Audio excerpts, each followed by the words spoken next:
Hi, my name's Avril I'm Scott. and welcome to our channel, Get It Sorted. We would like you to follow us on our journey of stripping a Talbot Express 2 litre 1988 model, and Scott's going to tell you a wee bit about what he's going to be doing. We're going to be replacing the cylinder sleeves in this because they're the old ones have had it, and we're going to strip the whole engine down to the cylinder sleeves and replace them with new ones. And this is a first for me as well. I've never done this cylinder sleeves before, so we'll just learn as we go along. And we'll start by taking all the alternator distributor off before we get down to the cylinder head, and we'll get it off last, and then we'll take it from there. But firstly I'm going to show you the Talbot Express first, and then I'll come back in and Scott's going to start on the engine. Right, this is your Talbot Express. So we bought it a couple of years ago. The condition of it's not too bad.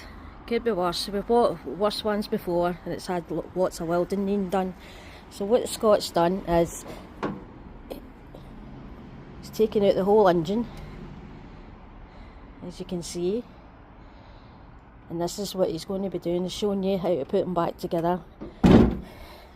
As you know, it's not easy putting Talbot Expresses back because a lot of them are all rusty. But I'll show you later on what it's like on the inside. But follow us on our journey until the engine's fixed, and then we'll go inside the mobile home. We're going to strip the alternator out of the way, the distributor and that off, and we'll get down to the next. We'll take off the inlet manifold before we get the cover off and get down to the cylinder head bolts. So we'll just get a couple of spanners and start pulling that off. Oh, this looks quite new, you'll probably be saying, but it's because I've replaced a lot of stuff on it and I'm just not happy to put it back in the van without the cylinders getting done. So we've decided to do the cylinders as well. So I'm going to strip it back down again and put the new cylinders in it.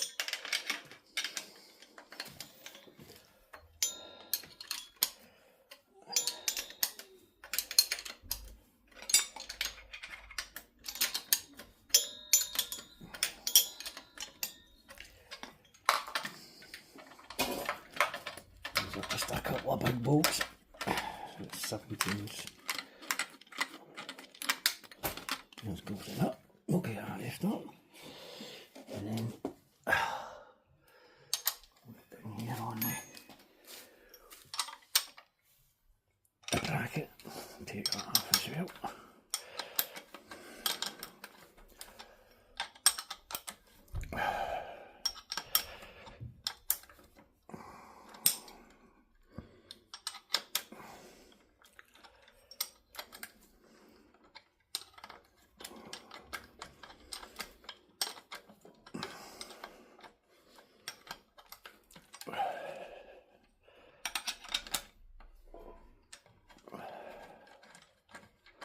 What size is this one?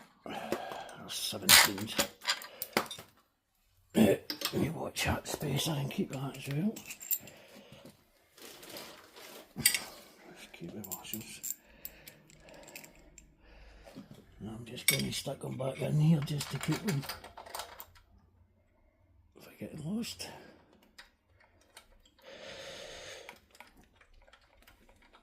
Neither I can take it. Belly off, the belly belt. Just be a case of pulling the main bolt out. And off comes the alternator. It came off pretty good then. That's been pretty new, it was put on, so it's come off quite easy. You'll probably find if it's... So how did you find buying the parts? Well, they're out there and available, but you've got to shop around and see what you can find for. It's the same engine as the old Peugeot 405 or 504, I believe, and you can still get bits for them. It's a Talbot Express is basically a Fiat Ducato, or this is it. It's a Fiat Ducato van converted into the camper van, and I've used engines for Peugeot.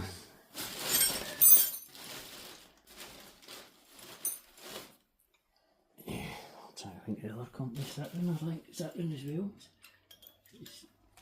It's C5 or something, or J5 or something. But the parts are available, you can get them, you need to look for them.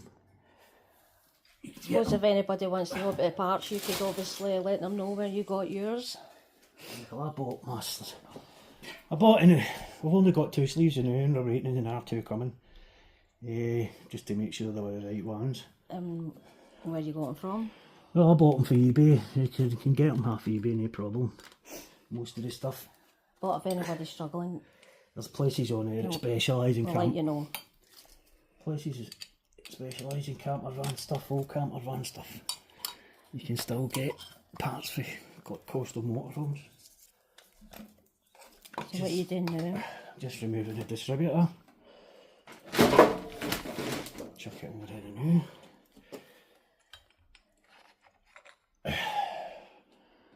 Get that out of the way.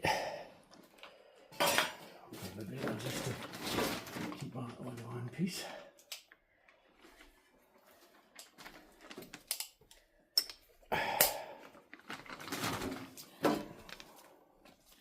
I'm just going to put it in this box now, right? So see the garage is a bit of a state. No have time to clean it up right. Right, so that's the alternator off, the distributor off. What we're going to head for now is the inlet manifold. It gives a couple of minutes to get right spanners for it. And that's an 11mm.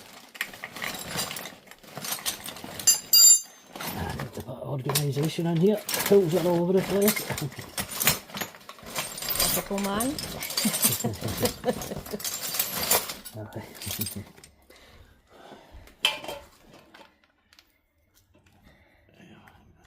Yeah. What size was that one? I think it's 11mm for that.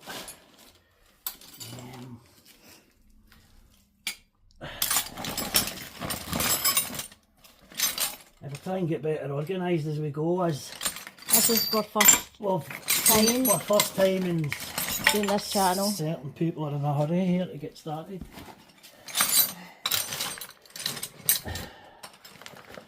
Well, We'll get there. We'll get there. It's probably the first time I've done any work on it. I can't have a van for a wee while now, so I'm a bit rusty. I just need to put up with that until I get. I'm just going to crack these off slowly. Right, I've got the wrong socket for it. What is that? Is that a 13?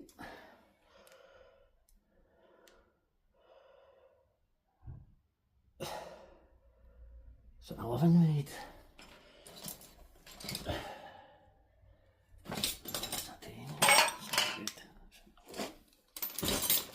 These are a couple of minutes to find an 11, which is in here somewhere.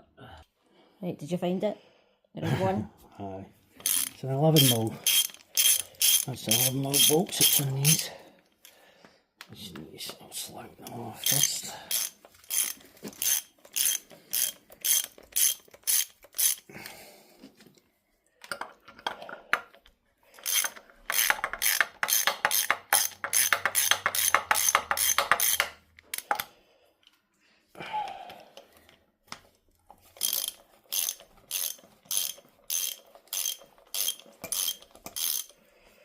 This is the old 2 litre petrol engine, just in case any of you are wondering. This is a 2 litre petrol engine, in case any of you are wondering if it's a diesel or this is the 2 litre petrol engine. I think it's the XINTA engine. You'll be able to tell once you take the rocker cover off, it will say on it. But this is a 1988 camper van.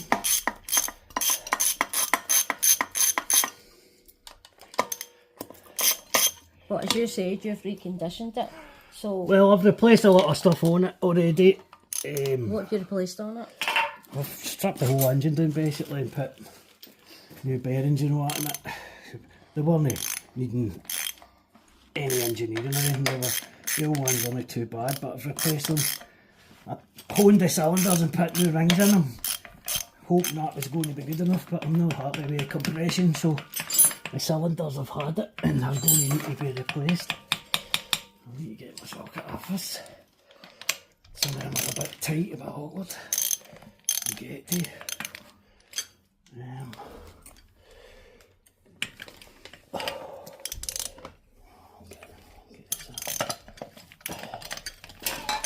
So this engine's on the stand, as you can see. It's already been removed, along with the gearbox, flywheel and all that stuff.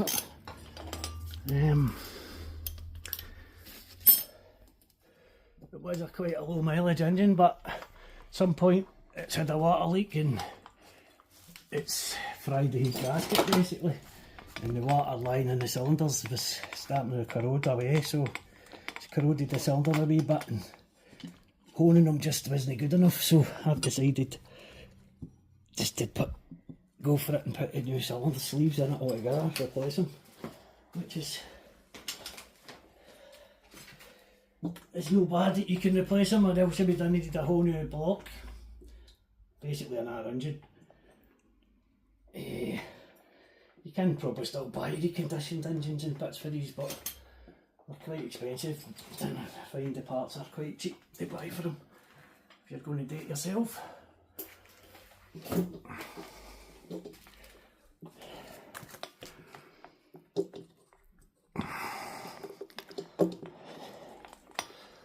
Just getting rid of a couple of tricky bolts at the bottom here.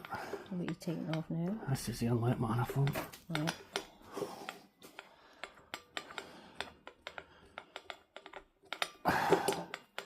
Again, it wasn't long ago this engine was in bits, and I've put it back together and I've tidied it up a wee bit, so you're probably saying it looks a bit clean here and there.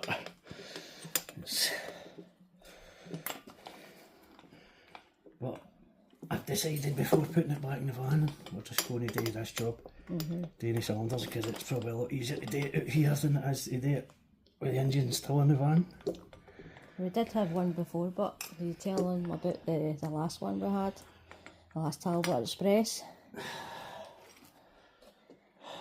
The rust that was on it. Aye,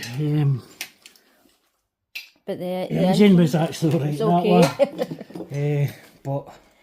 But again, the vans seem to suffer a lot for the rot in the bottom end. The sills, inner sills, wheel arches, the usual. And this van hasn't got any of that rot on the sills. Or in all the places the other one had, it's a slightly different model, but it's basically fiberglass. It does need a wee repair panel on the bottom of the door, the driver's door, which we'll get to in due course. But first we'll get this engine sorted.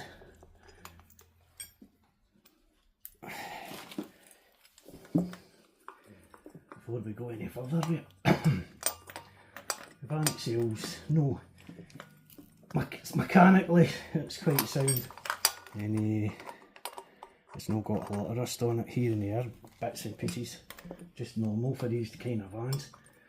You can get away with doing lots of wee kind of repairs to them, make them last a bit longer. That's all we're trying to do with this one. But it's like anything in it, you want a good engine to go with, because else if you've not got a good engine it's going nowhere. So this is where I'm deciding to rebuild this one and replacing it. It's hard to find a good engine at a decent price, and if you've got the tools and the time, you may as well do it. Save yourself a fortune.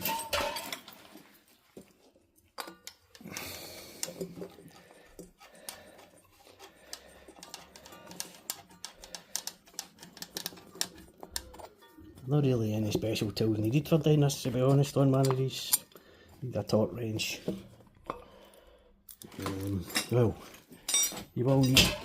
I'm going to learn as I go on this as well, because I've never done this cylinder sleeves on them before, and as far as I know they need to be shimmed and all that, but I've got the shims for them, and I've downloaded a workshop manual so we know what all the tolerances are and how we're going to test it and check it before we decide to bolt it back together. So that's the inlet manifold off. Can you see it? And how does it look?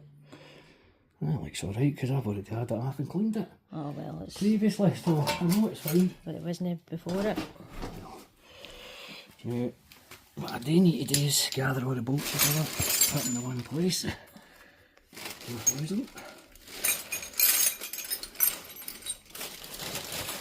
I'll have a stop here. You can stop that here. Find your little bolts in it.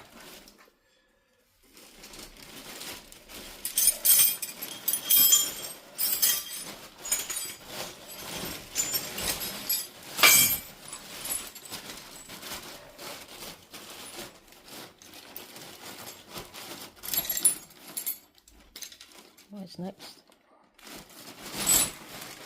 I'm trying to find another trapped in there for that, so I think it'll come off of that arm. See. Keep all the bits together. Oh, yeah, there are bolts. I need a nut trapped.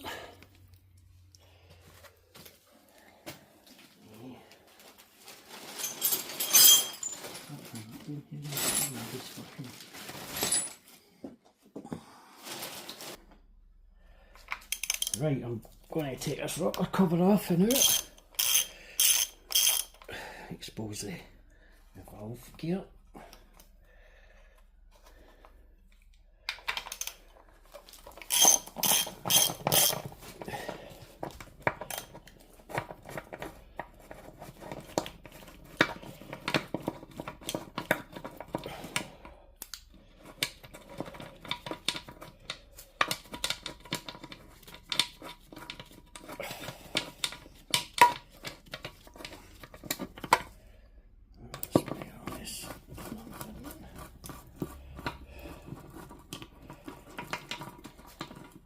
This is all coming off quite easily because I've had it off recently.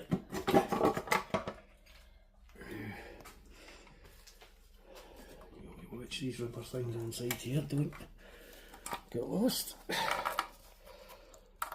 Spacers, it prevents it from getting crushed when you're putting it back on. Now, I'm just going to set this here and there and I'll move it about as I need to.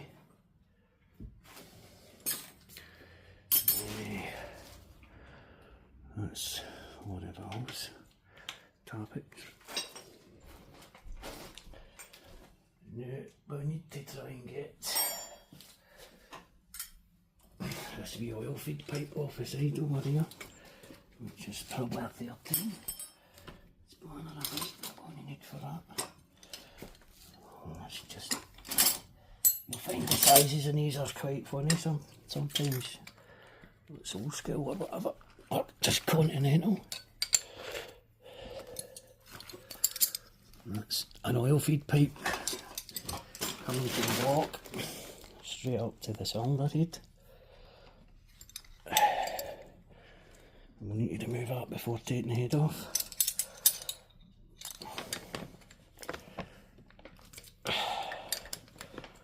And be careful, there's a couple of wee washers, sealing washers on it.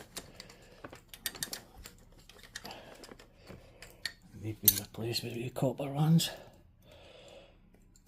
so there's no oil leaks.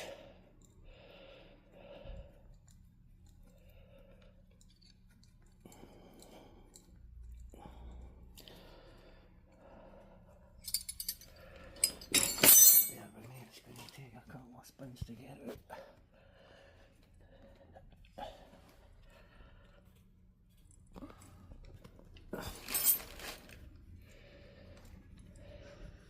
Tight. It's just awkward as well, so it's not funny awkward position. I'll take the bottom bar off.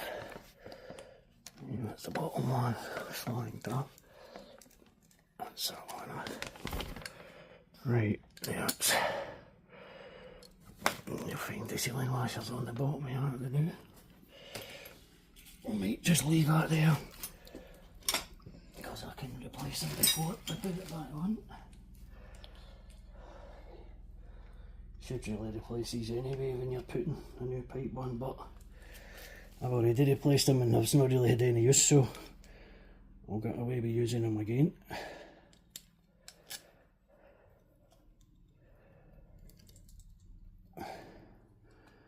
Now it's just trying to keep all this stuff together, so just the way I'm putting nothing that gets back lost. over there. Where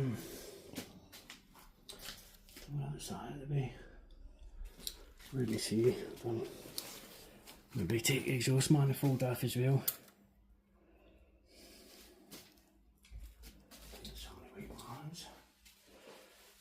Can I let the viewers know what you've done to the exhaust manifold and down here, because that all looks spotless as well.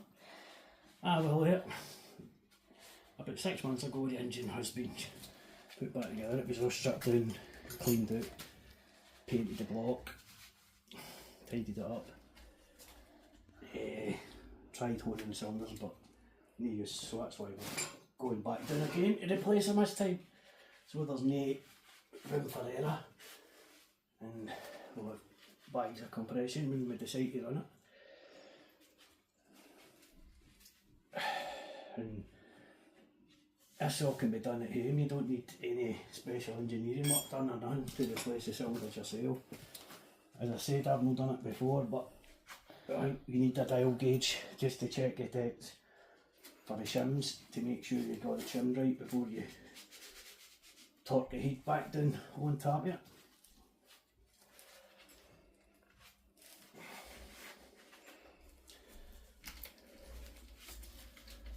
Just wiping up the excess oil here so it doesn't pour everywhere when we do get heat off.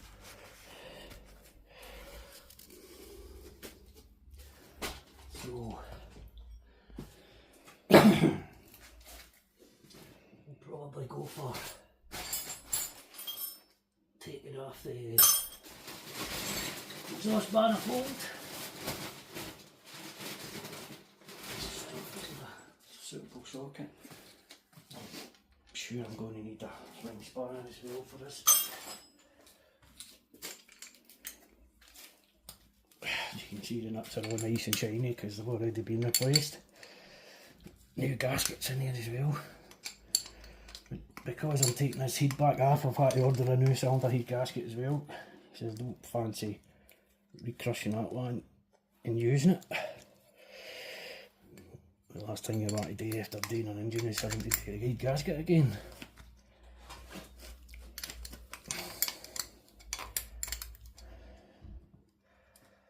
We'll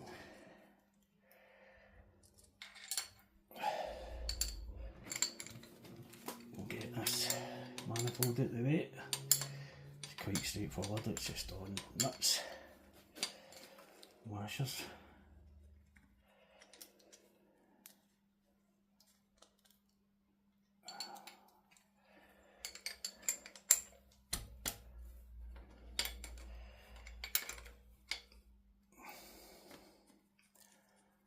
I've already had the common problems you'll get with something as old as this. Stripped nuts and sheared nuts and stuff. This one's already been taken care of. I've dealt with it myself earlier. A couple of sheared nuts and managed to get them out and replace them.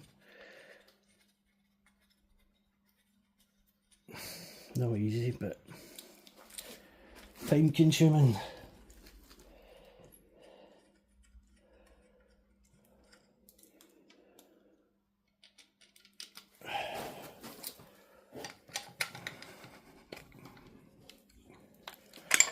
See, some of the nuts are quite hard to get, and that's with the engine on a stand, so you can just imagine how they are to get when it's in the van.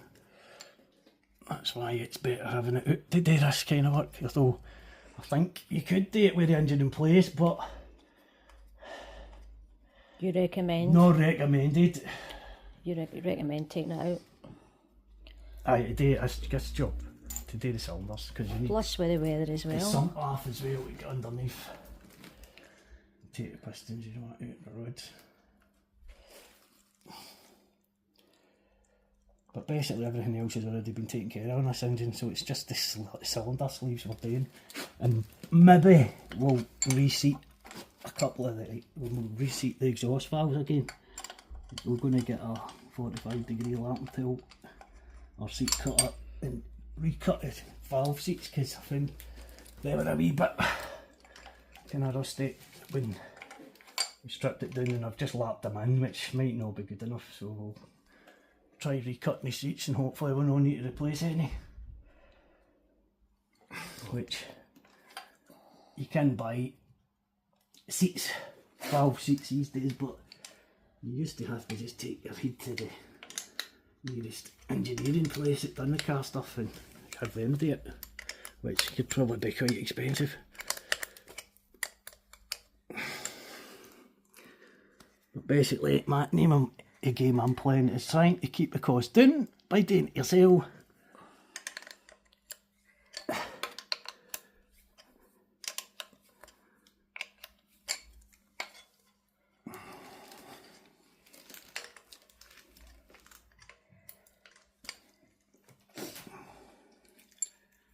There's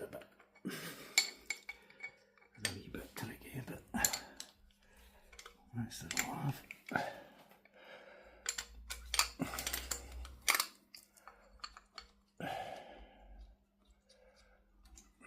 These are all brass nuts for the exhaust, so they don't rust away. So once this is off, we'll start in the next episode. We'll start thinking about taking the heat off. So we'll be undoing all the cylinder head bolts, removing the head, and then when that's off, we'll flip the engine over and we'll get the pistons and rods out and the sleeves off. And this is the new piston rings put in it, so I'm not going to worry about replacing them. It will just be a case of fitting the new sleeves and the pistons back in with the rings on it. And you will need a piston ring compressor for that. A couple of special tools, but they're not expensive to buy. You can get them for a few quid on eBay. Like most of the stuff, you'll find a lot of tools are quite cheap on there. If you're only going to use it the once or twice, it's alright. Just get a wee shape just to get it out. I've already put this on me exhaust paste and stuff, so I hate having to spoil something and have to strip it down again, but I think in this case it's well worth doing, because I do not want to have any cylinder problems when the thing's back on the flaming van. It'll make it 10 times harder to get into and sort out, so we may as well do it while the engine's out. And I've decided to video this one, so we'll be wrapping it up shortly here, just for the day. And tune again. Tune in again next time and see how far we can get. We'll hopefully get our seat off out the way. We'll just need to undo this water pump belt, and that heat's good to come off. So that's it for the day. That'll do me. Thanks for watching, and tune in again tomorrow. Thank you.